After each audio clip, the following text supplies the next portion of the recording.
नमस्कार, न्यूज 18 देख रहे हैं आप। मैं हूं आपके साथ आरजू साई। बड़ी खबर नोएडा से है। गार्डन गैलेरिया में the lost lemon bar and restaurant में एक युवक की हत्या का आरोप है।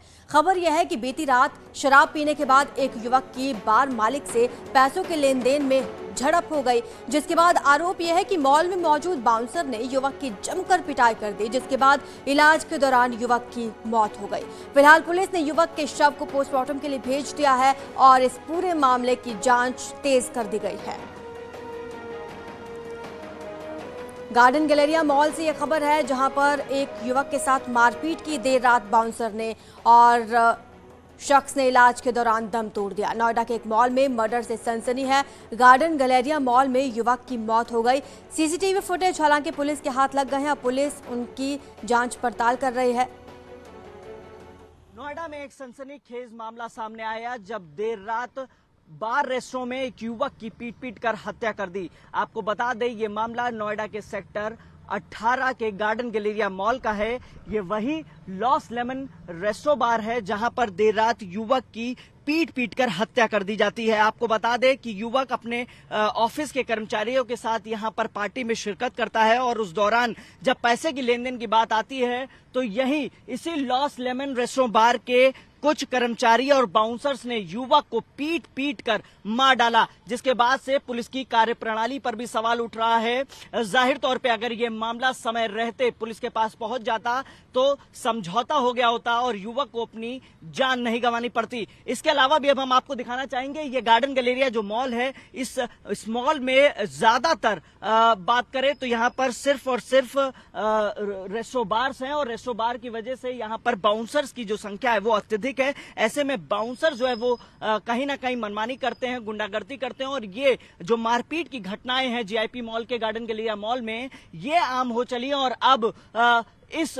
हद तक हो गई कि एक युवक को अपनी जान गंवानी पड़ी। तो इसके बाद से लगातार सवाल खड़े हो रहे हैं। फिलहाल पुलिस जो है सीसीटीवी के आधार पर जांच कर रही है और अब ये जानने की कोशिश कर रही है इसमें कौन कौन लोग शामिल हैं। पुलिस ने 7 से 8 लोगों को रेस्टो बार के हिरासत में ले लिया है, मुकदमा दर्ज कर लिया है, जांच शुरू कर दी है। लेकिन सबसे बड़ा सवाल यही है, क्या आम आदमी सुरक्षित है? अगर वो घर से अपने परिवार के साथ या दोस्त यार मित्रों के साथ निकलता है तो वो घर पहुंच पाएगा दोबारा या नहीं, ये एक बड़ा सवाल है। क्योंकि आमतौर पे ऐसा देखा जाता है कि रेस्टो बार में जो बाउंसर्स होते हैं उनकी गुंडागर्दी लगातार देखने को मिलती रही है।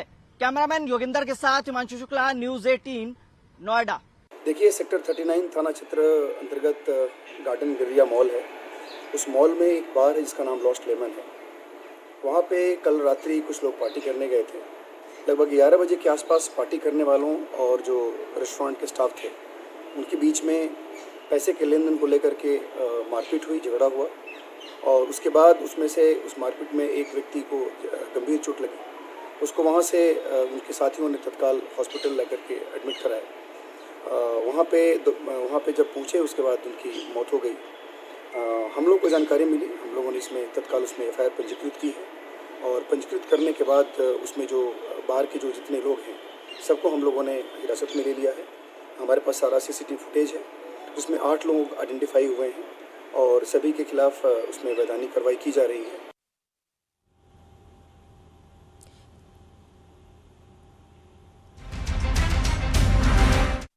बड़ी खबर है, जहां न्यूज 18 की खबर का दमदार असर हुआ। दरअसल लॉकर से करोड़ों के जेवर चोरी का ये मामला है।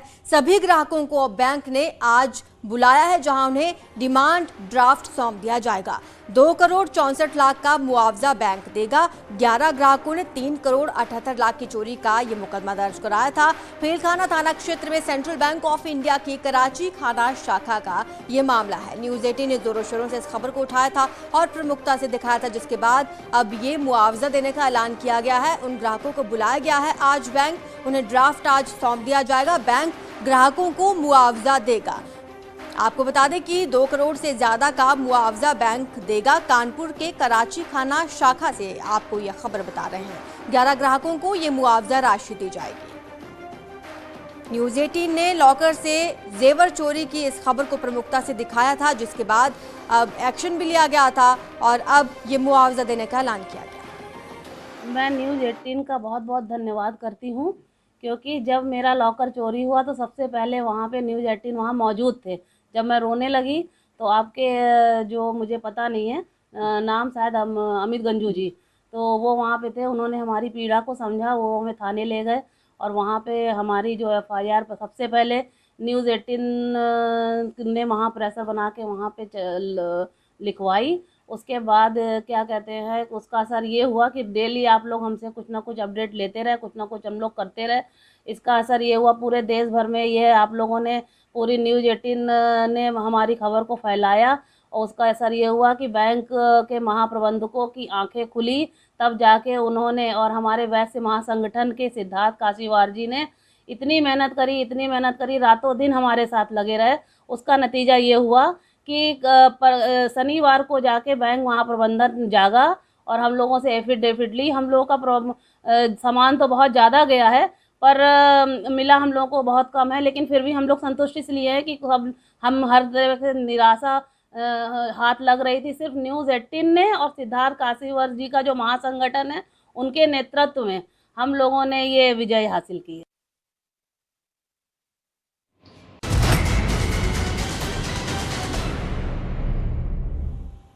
योगी कैबिनेट की महत्वपूर्ण बैठक है, आज कुछ देर में शुरू होने वाली है और तमाम मंत्री वहां पर पहुंचना शुरू हो जाएंगे। इस बैठक में कई अहम प्रस्तावों पर मुहर लगने वाली है। बैठक में सभी मंत्रियों को जिलों के दौरे के बारे में निर्देश दिए जा सकते हैं। साथ ही हाल ही में हुए विकास के लिए प्रेजेंटेशन के जरिए नई योजनाओं पर भी मुहर लग सकती है। कई अहम फैसले आज इस बैठक में लिए जा सकते हैं। साथ ही साथ कई योजनाओं पर मुहर भी लग सकती है। हाल फिलहाल ही सीएम योगी ने कई आला अधिकारियों की भी बैठक ली थी, जिसमें प्रेजेंटेशन पेश किया गया था, विकास का रोड मैप दिया गया था।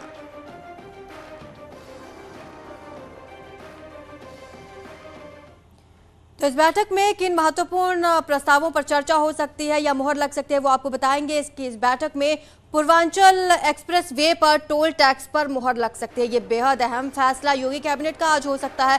लखनऊ आगरा एक्सप्रेस वे पर ये नई दरें लागू होंगी। ये अहम फैसले पर आज मुहर लग सकती है। नई तबादला नीति को भी आज मंजूरी मिल सकती है। तो कैबिनेट की अहम बैठक होनी है। कुछ ही देर में मंत्रियों का पहुंचना शुरू हो जाएगा। साथ ही औद्योगिक, गृह, शिक्षा विभागों के प्रस्तावों पर भी मुहर लग सकती है। कई तरह के दिशा निर्देश लगातार दिए जाते रहे हैं। सबसे बड़ी बात है कि पूर्वांचल एक्सप्रेस वे पर टोल टैक्स पर आज मुहर लग सकती है। कुछ ही देर में ये कैबिनेट बैठक होनी है। कैबिनेट बैठक और मंत्रिपरिषद की बैठक में शामिल होने के लिए मुख्यमंत्री योगी आदित्यनाथ देखिए लोग एनेक्सी पहुंच चुके हैं और एनेक्सी में देखिए मुख्यमंत्री योगी आदित्यनाथ जो है अंदर जा रहे हैं। बड़ी बात यह है कि आज दो बड़ी बैठकें बैक टू बैक हैं। पहली बैठक है कैबिनेट की, जिसमें कई अहम प्रस्तावों को मंजूरी दी जाएगी, लेकिन ठीक इसी के बाद मंत्रिपरिषद की बैठक भी होने वाली है, जिसमें कैबिनेट मंत्रियों के साथ साथ स्वतंत्र प्रभार और राज्य मंत्री भी शामिल होंगे। बताया जा रहा है कि सरकार के 1 महीने पूरे होने के बाद से जो बैठक, ये देखिए जो तमाम अधिकारी हैं वो भी यहाँ पर पहुंच रहे हैं। और मंत्रिपरिषद की बैठक कई मायनों में महत्वपूर्ण इसलिए भी है क्योंकि 25 मार्च को शपथ ग्रहण के बाद अब 1 महीने पूरे हो चुके हैं सरकार को, और इस बीच बहुत सारे विभागों का प्रेजेंटेशन हुआ है और प्रेजेंटेशन के जरिए आगामी दिनों का एजेंडा भी तय किया गया है।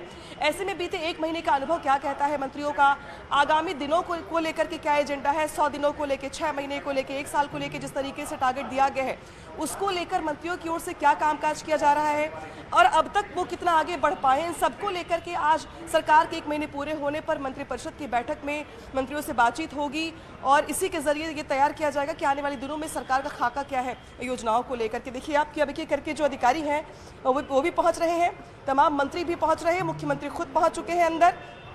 कैबिनेट की बैठक के बाद मंत्रिपरिषद की बैठक होनी है और कैबिनेट की बैठक में माना यह जा रहा है कि सरकार की ओर से अलग अलग विभागों के कई अहम प्रस्तावों को मंजूरी मिल सकती है। अनामिका से न्यूज़ 18 लखनऊ। और पेपर लीक मामले को अपडेट आपको बता रहे हैं। बलिया पेपर लीक केस में एक्शन, पूर्व माध्यमिक शिक्षा निदेशक को सस्पेंड कर दिया गया। सीएम योगी के आदेश पर विनय पांडे को सस्पेंड कर दिया गया है। बड़ी खबर आपको बलिया पेपर लीक मामले की बता रहे हैं। सीएम योगी के आदेश पर विनय पांडे को सस्पेंड कर दिया गया है। बलिया पेपर लीक केस में लगातार एक्शन लिए जा रहे हैं। पूर्व माध्यमिक शिक्षा निदेशक पर गाजगिरी है और सीएम योगी के निर्देश पर विनय पांडे को सस्पेंड कर दिया गया है। बलिया पेपर लीक केस में उन पर एक्शन लिया गया है। डिप्टी सीएम ब्रजेश पाठक ने कहा कि कोरोना की रोकथाम के लिए प्रयास किए जा रहे हैं। उन्होंने ये भी कहा कि नोएडा, गाजियाबाद और लखनऊ के लिए विशेष निर्देश दिए गए हैं। यहां सार्वजनिक जगहों पर मास्क पहनना जरूरी कर दिया गया है। उन्होंने कहा कि कोरोना के प्रति सरकार गंभीर है। ब्रजेश पाठक ने यह भी कहा कि ग्रामीण स्तर की स्वास्थ्य सेवाएं बेहतर करने के लिए सरकार लगातार काम कर रही है। हमारे साथ में डिप्टी सीएम ब्रजेश पाठक जी हैं। सर, कोरोना के जिस तरह के हालात हैं, चिकित्सा स्वास्थ्य विभाग, शिक्षा विभाग, चिकित्सा शिक्षा सब आपके पास में है, किस तरह से इसकी रोकथाम के लिए काम कर रहे हैं? देखिए, कोरोना महामारी को लेकर हमारी सरकार पूरी तरह से सतर्क है। सभी जनपद के जिलाधिकारियों को, संबंधित अधिकारियों को, मुख्य चिकित्सा अधिकारियों को निर्देश दिए गए हैं कि लगातार वो जो चिन्हित मरीज हैं उनकी दवाई का इंतजाम करें, उनको आइसोलेट करें, और इसके अलावा बच्चों के वैक्सीनेशन पर हम लोग बहुत ध्यान दे रहे हैं। एनसीआर में कोरोना के मामले अधिक प्रकाश में आए हैं, तो एनसीआर में और लखनऊ में मास्क सार्वजनिक स्थलों पर अनिवार्य कर दिया गया है और हम पूरी तरह से तैयार हैं, सतर्क हैं। कोई चिंता की बात नहीं है, सरकार हर स्थिति से निपटने के लिए तैयार है। सर, अंतिम सवाल है कि जो ग्रामीण स्तर की स्वास्थ्य सेवाएं हैं उसको कैसे सुधारने का काम करेंगे? जो CSC PSC आदरणीय प्रधानमंत्री नरेंद्र मोदी जी ने, आदरणीय मुख्यमंत्री योगी जी ने जो जनता के लिए सुविधाएं अस्पतालों में दी हैं, उनको नीचे तक पहुंचाना हमारा धर्म है। हम नीचे तक सभी मरीजों को सरकार की योजनाओं को पहुंचाएंगे। उनके लिए दवाई को इंतजाम करना है, उनको कोई दिक्कत न हो। अगर कोई सीरियस मरीज है तो उनको जो स्पेशल हॉस्पिटल्स हैं हमारे पास, सुपर स्पेशलिटी के हॉस्पिटल, वहाँ भर्ती कराएं और सारे इंतजाम हम करेंगे। और मरीज और चिकित्सक सभी हमारे परिवार के सदस्य हैं। हमने सभी चिकित्सकों से कहा है कि मरीजों को किसी भी हालत में अस्पताल परिसर से निराश होकर न जाने दें, उनको भगवान की तरह सेवा उनकी करें, और यही हमारा आपका धर्म है।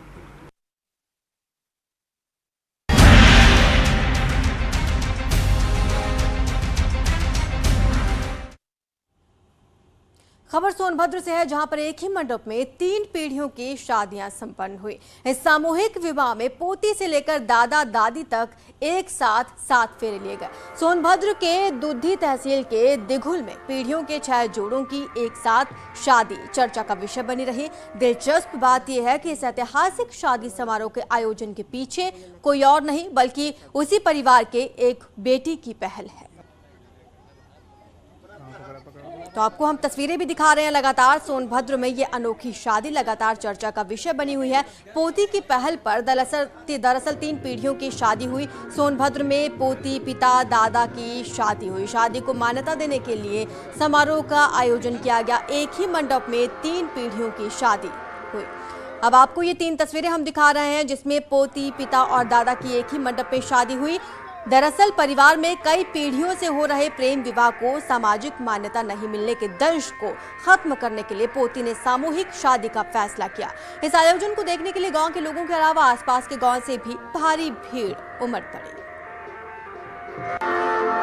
भाई हमारा आई गई तो भाई शादी भाई करो ले करी अपना करवा ले। हम लोग का दोनों बुढ़ा बुन के हमारा दोनों बेटा पोतो के, हमारा नाती के दोनों के, दोनों नतनी पोतो के और दोनों नतनी के एक साथ भइल। हाँ, एक साथ भइल बा। रुकेंगे छोटे से ब्रेक के लिए, जल्द हाजिर होंगे।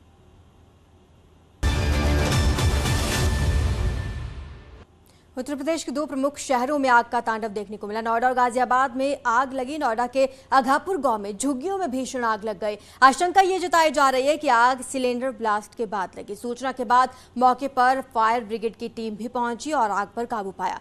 तो वहीं गाजियाबाद के इंदिरापुरम में आग लगने से 12 से ज्यादा झुग्गियां जलकर राख हो गई। 2 तस्वीरें आपके सामने हैं। पहली तस्वीर नोएडा से और दूसरी तस्वीर गाजियाबाद से, जहां पर झुग्गियों में आग लगी और ये झुग्गियां जलकर राख हो गई।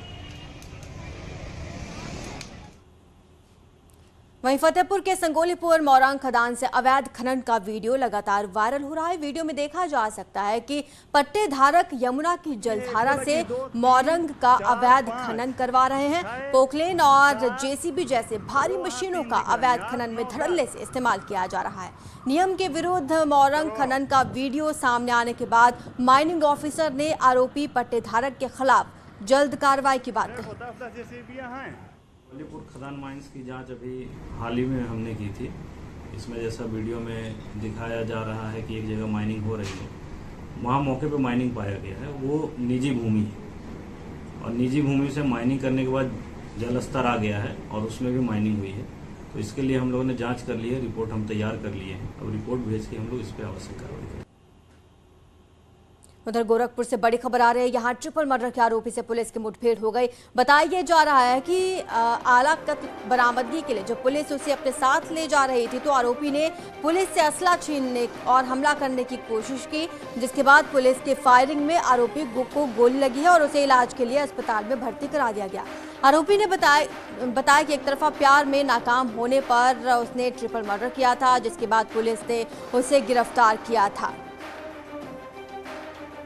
तो पुलिस से असला छीनने की कोशिश की उसने और इसी दौरान पुलिस ने फायरिंग की, उसमें वो घायल हो गया है। फिलहाल उसे अस्पताल में भर्ती करा दिया गया। हथियार छीनकर भागने के फिराक में था ये आरोपी, जो ट्रिपल मर्डर का आरोपी बताया जा रहा है। सिरफिरा आशिक बताया जा रहा है, जिसने एक तरफा प्यार में 3 लोगों का मर्डर कर दिया। उधर मुजफ्फरनगर में पुलिस और पशु चोरों के बीच मुठभेड़ हुई। इस मुठभेड़ में गोली लगने से चोर के 3 आरोपी घायल। 3 तमंचे, गाड़ी, 1 मवेशी बरामद किया गया है। इनके पास से शातिर जानवर चोरों पर 3 दर्जन से ज्यादा केसेस दर्ज हैं। जानसठ कोतवाली क्षेत्र में यह मुठभेड़ हुई।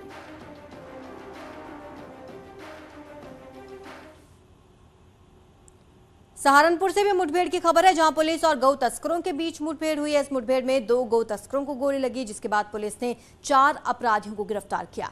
मुठभेड़ के दौरान 1 सिपाही भी घायल हो गया है। आपको बता दें, सहारनपुर में 12 घंटे में ये दूसरी मुठभेड़ है। रामपुर, मनिहारान और बड़गांव थाना क्षेत्र में ये मुठभेड़ हुई। क्षेत्र में एक पुलिस की मुठभेड़ हुई है रामपुर पुलिस के साथ। इसमें 3 बदमाश गिरफ्तार हुए हैं, 1 बदमाश घायल भी हुआ है। इसमें तीनों की पहचान हो गई है। तीनों के लंबा आपराधिक इतिहास है। ये महिंद्रा पिकअप से गोवंश लेके जा रहे थे गोकशी के इरादे से, और पुलिस ने चेकिंग के दौरान जब इनको रोकने का प्रयास किया तो इन्होंने पुलिस पार्टी के ऊपर फायर किया है। पुलिस ने भी जवाबी फायरिंग की, जिसमें बदमाश घायल हुआ है। ये जो बदमाश पकड़े गए हैं, इनका लंबा आपराधिक इतिहास है। उधर आगरा में पुलिस और बदमाशों के बीच मुठभेड़ हुई। इस मुठभेड़ में गोली लगने से एक बदमाश घायल हो गया, जबकि दूसरा बदमाश मौके से फरार हो गया। मलपुरा इलाके की ये घटना बताई जा रही है। दरअसल कोर्ट से जारी वारंट के बाद बदमाश महेंद्र फरार चल रहा था। पुलिस लगातार उसकी तलाश में जुटी हुई थी। पुलिस को सूचना मिली कि महेंद्र अपने साथी के साथ बाइक से जा रहा है। पुलिस ने जब उसकी घेराबंदी की तो बदमाशों ने पुलिस पर फायरिंग कर दी। पुलिस ने भी जवाबी फायरिंग की और बदमाश महेंद्र के पैर में गोली लगी। पुलिस ने उसे गिरफ्तार कर लिया है। चौकी क्षेत्र मिठापुर में एक मुठभेड़ हुई है, जिसमें महेंद्र लोधी और नेत्रपाल, ये 2 बाइक से सवार थे। इनका पुलिस से मुठभेड़ हुआ। इसमें नेत्रपाल यहाँ से भागने में कामयाब हुआ, लेकिन जो महेंद्र है, जिसने पुलिस पार्टी के ऊपर फायर किया था, इसके पैर में गोली लगी है। इसके पास से एक बाइक बरामद हुई है, एक तमंचा बरामद हुआ है और कारतूस बरामद हुए हैं। इसके ऊपर कुल अभी तक जो हमारी जानकारी है 9-10 मुकदमे हैं और इसके खिलाफ एक वारंट भी माननीय कोर्ट के द्वारा जारी किया गया था। उधर लखनऊ में बड़ी कार्रवाई को अंजाम दिया गया है। सहकारिता विभाग में कार्रवाई हुई है। सीएम योगी के आदेश पर यह कार्रवाई की गई। करप्शन के आरोप में 2 एडिशनल कमिश्नर पर गाज गिरी है। दोनों अधिकारियों का डिमोशन किया गया है। यूपी कोऑपरेटिव बैंक के पूर्व एमडी पर गाज गिरी है। रविकांत सिंह और भूपेंद्र कुमार पर गाज गिरी। इन अधिकारियों को डिमोट कर दिया गया है। सहकारिता मंत्री ने कहा कि सब पर कार्रवाई की जाएगी।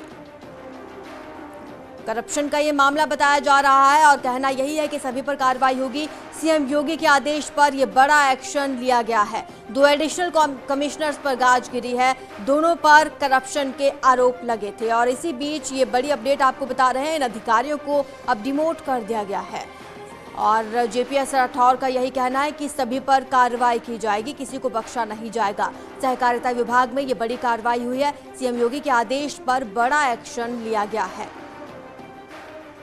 योगी सरकार लगातार एंटी करप्शन नजर आ रही है। दोनों पर करप्शन के आरोप लगे थे और इन पर अब ये कार्रवाई की गई है। इन अधिकारियों को डिमोट कर दिया गया है। 2 अधिकारियों के नाम शामिल थे, तो वहीं अधिकारियों का ये भी कहना है कि सभी पर कार्रवाई की जाएगी। सहकारिता विभाग में इस बड़ी कार्रवाई को अंजाम दिया गया। गोरखपुर में ट्रैफिक मैनेजमेंट और क्राइम कंट्रोल के लिए पुलिस ने नया सिस्टम शुरू किया है। इसके तहत शहर में ITMS यानी इंटेलिजेंट ट्रैफिक मैनेजमेंट सिस्टम लगाए गए हैं। साथ ही इमरजेंसी बॉक्स भी लगाए गए हैं, जिसका कंट्रोल रूम नगर निगम में बनाया गया है।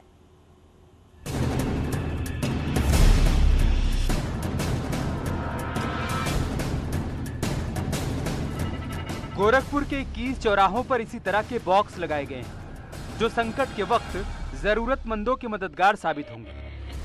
ITMS यानी इंटेलिजेंस ट्रैफिक मैनेजमेंट सिस्टम, इसी के तहत ये बॉक्स लगाए गए हैं, जिनका कंट्रोल रूम नगर निगम में बनाया गया है।